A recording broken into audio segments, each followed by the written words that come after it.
We're here at Medina Books and Coffee in Coopersburg. Welcome. We're here with Joselin. Thank you so much you. for talking with us and inviting us in. Of course. It is my first time, won't be our last. But we're here to learn, obviously, more about the bookstore, about you, small businesses, especially Yes. in nice small towns like Coopersburg are always great to learn more about. Yes. So let's start with, give us the, what is Medina Books and Coffee pitch? What is it all about? So my 1-minute pitch.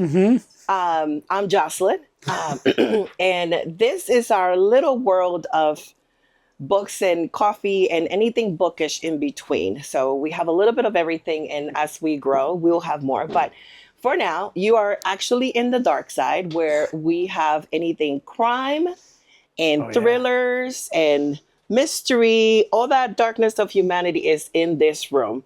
And in reality, I picked the name of the room because it's already red. Right. So I figured if it's red and red is blood, so we go with it. And then the other side is the bright side, which I'll show you later.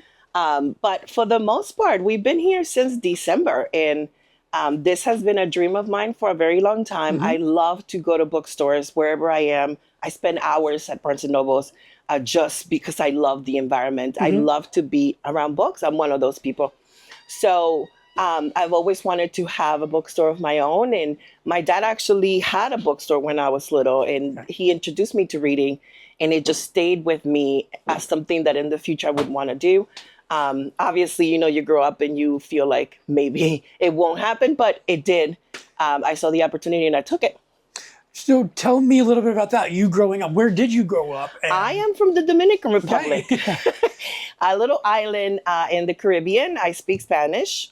I grew up there and I came as a child, and my mother and I moved in back in the 80s. So it's been a while. And this has been my home since. I go as much as I can, but for the most part, this is my home. And your father gave you a book, right? Yes. That spurred your whole love of reading. Can you talk about that? So my first book was The Little Prince, in Spanish, of course. So that has become a scavenger hunt every time I travel. I travel a lot. So every time I go anywhere, I have to find that book. So far I have a Portuguese, an Italian, a Spanish. Okay. And next month we're going to Greece, so I have to find it. I'm sure there will be a copy there. That's a fun little hobby. Huge, yes. So one day I'll have a whole collection of The Little Prince in all the languages that I've visited. Yes. That's I'm sure I'm not the only guy who does this, but for my daughter who's down there, everywhere I go, I get her a snow globe. Yes, you need to. Yes, it's beautiful. All over the place. You have to have a little momentum from everywhere. And I think I also have the Italian one. I believe I do. In any case, that is the goal. And that book spurred you to this, this love of reading. So I know that it's not the norm for everybody, but reading is something that you can do for fun. And I know, again, not everybody does that. They should, right? It should, but it's not for everybody. But that book, my father exposed me to that, reading for fun, that started the whole, it just opened me up to storytelling in general. And usually those books have like drawings. So that was one of those that introduced me to the imagination of you reading a story and then you're also picturing in your head. And then he gave me Don Quixote. Okay. Which is another huge, that's a Spanish classic from Spain. So we went to Toledo last year, which is where the book comes from, that area. So we've got that little I see it. Don Quixote. So that was my second book, and that's a really good creative book. Don Quixote. There's a lot of imagination, and that was the second book, and from there on it's just been. Bring us to how you decide to open up a bookshop. Yes. What was your professional journey prior to this? Yes. So I used to be a project manager for a very long time. And obviously I used those skills to get myself together just to open this up. In the last few years, my children have become a lot more independent. So I figured I could slowly get into the industry. And I started selling online. So my son had moved out, and I transformed his room into a bookstore type Did he of come thing. home? It's like, what happened? No, I mean, he helped with the whole setup, but good. so I set up as that where I would collect my books, and then I started selling online. So I started the website and I just wanted to understand the industry, so that helped me get connected with publishers and with authors, and we started the book club, at least our first one. And then it just made it so much easier to transition from online to an actual. And what are the brick-and-mortar. challenges? Is it clearly just having stuff in stock? Is that one of the, and the location? I mean, is that? Location is so important. And I really did wanted something on Main Street because this is such a cute little town. And we have been evolving into having more small businesses. And we have a brewery. We had a coffee shop open last year. So we have a lot of little things happening. Yeah, and, we were just in Tony's Pizza. Yes, right before which we came love. in here. I love. And then we did get some additional parking place in Main Street, so it just made sense Straight. to be on Main Street, and it just makes it easier for people to find me. Yeah. This location, however, it happened by, I don't know, luck. Okay.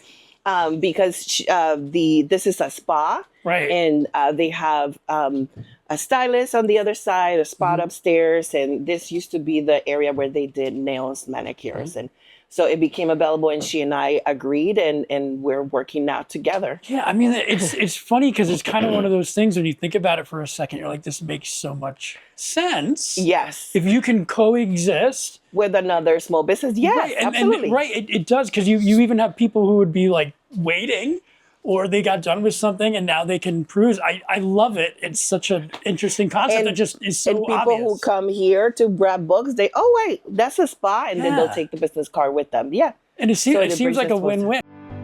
Lehigh Valley Health Network and Jefferson Health are joining together for better for you. They're leaders in healthcare, proudly coming together to shape the future of care.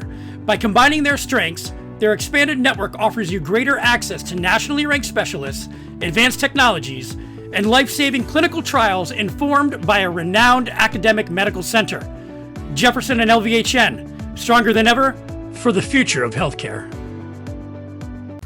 A quick thank you to this episode's sponsors, Wind Creek Event Center, Michael Bernardin with Remax Realty, Molly's Irish Grill and Sports Pub, Banco Beverage Company, WDIY 88.1 FM, and of course, our friends at Lehigh Valley Health Network. Thank you so much for allowing us to continue to bring these stories to you. So I didn't mention the blind dates, but that's one of the things. Well, let's talk about it quick Yes. while we're going. So, walk over. Tell me, what is the blind dates with a book? So blind dates with a book is a little treat. It takes risk, that's for sure, because you don't know what's in it. Right. So I will add either a note to introduce the book, but not tell you what the book is. Okay. So it could be a thriller or a romance, relationship, and then you get treats. You get stickers for your Bravery? yes, Right. for all type of things. You get a bookmark, and then you get tea or coffee with your treat. Excellent. And it's like a whole blind date. Love it. Love it. And you can pick them here, and you can also order online. There is some subscriptions. I do have some subscribers that do on a monthly basis. They get it delivered to home. Okay. Yeah. So, does it deliver from here, or is it? I send it from here. Yes. Oh, I see. Yes. We have the historical novel one. That's about 6 months. And then if you just wanted a regular one, you get 3, 6, or 12 months. Talking with publishers and authors, Yes. and how does that work to having inventory? Because I'm sure that you need to make decisions, right? How do you Yes. do that? So the inventory evolved through thrift stores, estate sales, yard sales. That's the used part. And then I did reach out to a few of the publishers. Obviously, you would take a book and you can see in the back Sure. who the publisher is. So I started reaching out to them. They'll send you an application. If you don't have a brick and mortar, some of them are a little more hesitant to send you free inventory or to set up an account. Yeah. But I did get access to a lot of the information and a lot of the process through just having that conversation, even if Right. I wasn't ready to start ordering new books. And then I did meet I had a 1 day mentor. Okay. Yes. So again, I tell you, I travel a lot. So I have a coworker who introduced me to a book owner in Seattle. And I went to Seattle to meet with this person, and we met, we had breakfast, and he told me all the things that he had done in the past.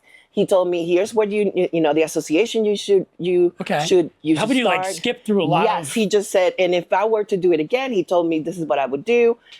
Used and new, he's like, that's a good combination because you have a lot more profit window with the used books than with new books because the publisher sets the price. Right. There was a lot of information that I wouldn't have known without meeting this person. So like a that crash was course. huge. That's That great. was huge. That was huge. So, and then I got in touch with the association, and they also gave me more information. So it took about a year for me to get to the point of saying I have enough to move on.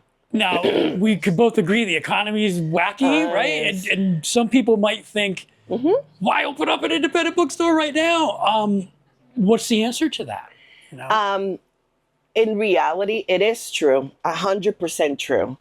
Bookstores, independent bookstore is a far-fetched dream, really. Well, Because, and especially with the Amazon and Barnes and Nobles of the world, okay? Right.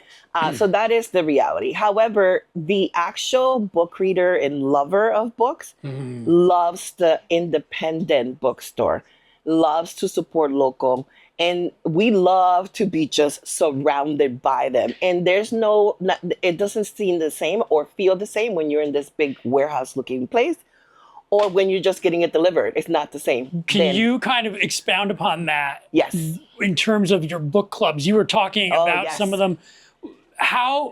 Tell us like what kind of events go on yes. here and your book club, and then how does that also relate to the yes. independent bookstores? And Yes, all that? because then you create a community. Now you're not just a book in a display. Now you're creating community. You're talking to readers, and it's like it's called a third place. Yes, a place where you'll like the woman who just came in. Yes. Like you're coming in to talk about Yes. things with people, and Yes. you're not at a bar, and you're not at by work. yourself. And, Yes, right. yes. It just gets you out, especially after the pandemic, getting you out to socialize with people. It brought us back. So having a book club is huge when it comes to getting that community and that discussion and reading as a group and just discussing and picking books. So the book club that we're meeting today, that's historical novels, which is huge here because I love them.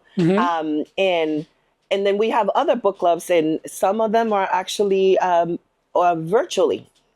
So I have a reader actually that joins us from Seattle. Right. So there's community even if you're not in the same location. And then you have author events as well. You just had one. Yes. Right. So I do love supporting local authors. Again, community. So I've been able to work with a few local authors, which I have a whole set for here for them. And they actually are so gracious and they'll put books here or bring me new books for us to recommend. And it just supports the community and it supports them because it is pretty hard especially when you're self-publishing. So it just gives them another window to promote. And if they promote, I'm working with them also because if they say or post something on social media, I'll repost it to help them communicate with them. That's another component of it. We found each other through social media. That's correct. And Yep. we're talking about an independent bookstore, a brick and mortar location, and you're still leveraging social media to make sure that people are finding out. How important has that been, and how is the community kind of responding? It is my main source of advertising. One is free. Yes, true. The budget is very low when you're starting. You're very picky on where you're putting the money, and one of those is social media. I've learned because I used to, and I still do. I have a travel page where I post all my trips and pictures, and I love to follow the sunsets. So I learned a lot from that page or from that group, and I implemented those into the social media and for the bookstore. Creating that community ahead of time, even if I didn't have the brick and mortar, that actually helped too. Having that community of bookworms and people who are also posting books, recommending books. online, then you support them, they support you, you communicate. And then when I went live, everybody was just so happy because you already have that connection. So social media is huge when it comes to not only getting the word out, but also building that support.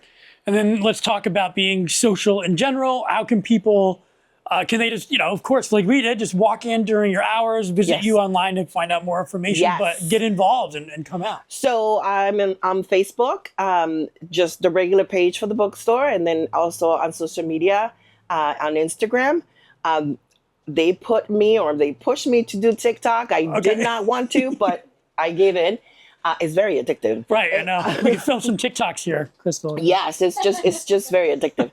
So, but for the most part, and then for the different book clubs, we actually do have different pages. We do book swaps too.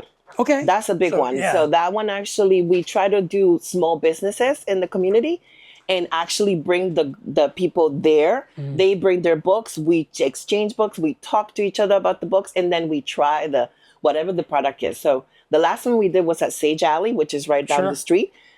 We had about 10 people, and everybody brought books. We sat down, had some fries, and we exchanged books for free. Isn't it kind of wild how like everything old is new again?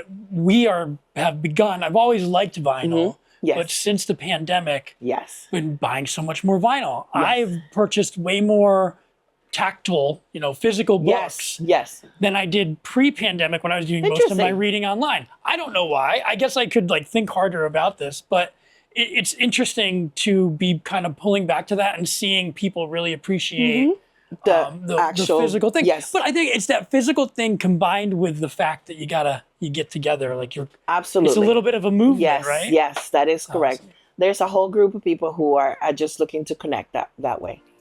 Yeah. Well, Joselin, this was fantastic. Thank you so much. I told you we'd talk for 5 minutes. It's 17 minutes later. I did interrupt the flow. No, we're good. Is there anything maybe you missed? Well, wait. So, everybody be sure, we dropped all of the social links. Everything's in the comments. Yes. And visit Medina Bookstore.com. Yes. This is Medina Books and Coffee. Yes. 32 Main Street. 32 South Main Street. 32 South Main Street in beautiful Coopersburg. If you haven't been to downtown Coopersburg in a while, stop in at Tony's Pizza. There's so many new things. Well, thank you so much. We're gonna take a look around and get some books.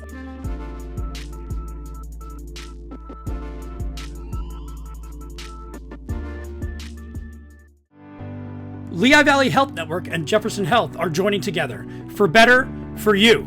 They're leaders in healthcare, proudly coming together to shape the future of care.